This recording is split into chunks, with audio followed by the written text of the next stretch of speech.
Tudo bom? Eu sou a professora Maiara Brasil e hoje nós vamos continuar a nossa aula de história sobre Brasil colônia, história do Brasil. Eu gosto muito, gente, de história do Brasil e hoje nós vamos dar continuidade. Nós já falamos da organização, das capitanias hereditárias, do governo geral, nós já falamos da vinda dos africanos para o Brasil, nós já falamos de tantas coisas e hoje nós vamos falar de uma presença que marcou principalmente o Nordeste, nós que somos nordestinos, né, a gente que tem essa cultura, e aí hoje nós vamos perceber que teve um povo que foi muito importante para a construção do Nordeste. Hoje nós vamos falar sobre os holandeses no Brasil, tá? E para a gente começar a falar dos holandeses no Brasil, nós vamos começar falando da União Ibérica. O que é a União Ibérica? É a união de duas coroas, né? A espanhola e a portuguesa. E, na verdade, diziam que a administração estava separadinhas, né? Que era só ali a Espanha ajudando Portugal. Só que na prática era mais ou menos a Espanha absorvendo o governo aí de Portugal.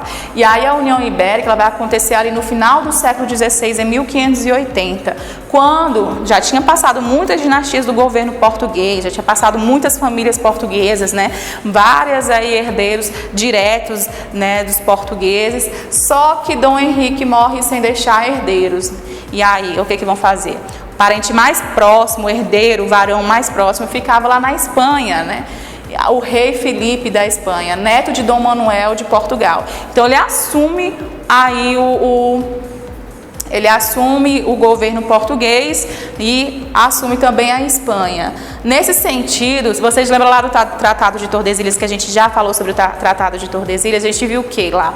Que quando começaram as grandes navegações, o mundo estava dividido mais ou menos em um lado oriental e outro ocidental. Uma parte da Espanha e uma parte de Portugal. Por isso que o Brasil começou a ser colonizado, com a autorização da igreja, com a autorização ali da Espanha, uma parte significativa, que hoje fica no norte do Brasil, era da Espanha, e apenas aquele litoral, um pedacinho do Nordeste, ali, aquela parte mais litorânea mesmo do Brasil hoje, é que ficou para os portugueses, e os portugueses começaram a colonizar essa parte. Então, como a União Ibérica aconteceu, meio que o Tratado de Tordesilhas perdeu o sentido, né? Porque agora, para que eu vou respeitar uma divisão entre Espanha e Portugal, se a União Ibérica vai unir os dois países, vai unir as duas coroas?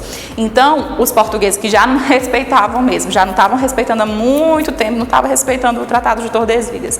Agora, legalmente, as coroas estavam unidas, então eles aproveitaram mesmo para poder ultrapassar e iam para um lado e ia para outro. E por causa disso, muitas coisas mudaram também no Brasil por causa dessa União Ibérica. Por exemplo, os pontos positivos foi porque eles podiam passar livremente, sem culpa nenhuma, não eram castigados, não eram reclamados, né? Ou se ainda tinha alguma consciência de ultrapassar o Tordesilhas, eles não precisavam mais temer, porque agora com a União Ibérica isso não era mais um crime, isso não era mais desrespeito, isso não era mais nada, isso era completamente natural.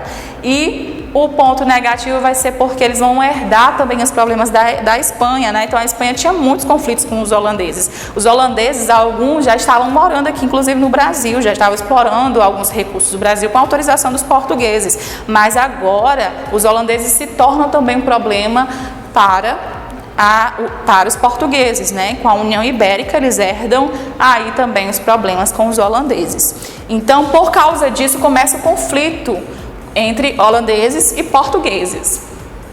Então, para vocês entenderem, em 1624 já começam os primeiros conflitos. Por quê? Os holandeses vão tomar ali Salvador, fazer um forte em Salvador, Portugal recupera. Em 1630, eles atacam Pernambuco, com várias cidades, entre elas Olinda e Recife, e aí os portugueses vão lá e recuperam. Mas o momento que o auge dos holandeses aqui no Brasil foi no Nordeste, onde eles fizeram muitas construções, passaram muitos anos aqui no Nordeste. Inclusive em São Luís tem a Rua dos Holandeses, que tem características culturais muito semelhantes aos que tem na Holanda. Claro que, como é no Brasil, já tem um pouquinho uma diferença, claro, mas se você for andando nessas ruas, você vai perceber que tem características holandesas, culturais da Holanda. Então, a Holanda no Nordeste foi muito forte. E aí a presença mais significativa foi do Conde João Maurício de Nassau, E Nassau, gente, esse nome é o mais importante, desse nome enorme, grande que ele tem, o mais importante é Nassau. Por quê? Porque as pessoas chamavam comumente ele de Nassau, inclusive aqui nós temos um cimento que tem o nome Nassau. Mas por que tem um cimento, né, o saco, né, gente, o saco ali com o nome Nassau, né? Porque Nassau foi um cara que construiu muitas coisas aqui no Nordeste. Ao comando dele, pelo governo dele, muitas ruas foram criadas, muitas construções foram feitas, e aí meio que urbanizou o Nordeste, porque tinha muitas fazendas ou até lugares que não tinha nenhuma construção, nem vilas, eles foram lá e fizeram, muito mesmo, em pouco tempo. Então, por causa disso, tem o cimento Nassau, que é meio que um paralelo, meio uma comparação com os feitos de Nassau. E aí ele chegou em Recife em 1637, se interessou pela produção de cana-de-açúcar, e aí a cana-de-açúcar dava muito dinheiro aqui no Brasil. Lembra que a gente estudou que as capitanias hereditárias, o que mais deu certo foi o tráfico negreiro, o tráfico de africanos, e também o açúcar, a cana-de-açúcar, era o que mais dava dinheiro para os portugueses, para a coroa portuguesa aqui no Brasil. Então, foi exatamente isso que aconteceu. Os holandeses perceberam que o açúcar era importante, então começou ali a criar, observar, né, ver quais as estratégias que eles usavam, a tecnologia que eles usavam. Então eles pediam empréstimo para alguns portugueses, como eu falei para vocês, eles não eram inimigos de todos os portugueses, tinham algumas alianças, como antes mesmo dessa União Ibérica, eles tinham contato com os portugueses, então eles ainda tinham alguns amigos portugueses, alguns contatos portugueses. Então eles pedem um dinheiro emprestado de alguns portugueses, e em 1638 eles vão lá e tentam tomar Salvador novamente, só que fracassa.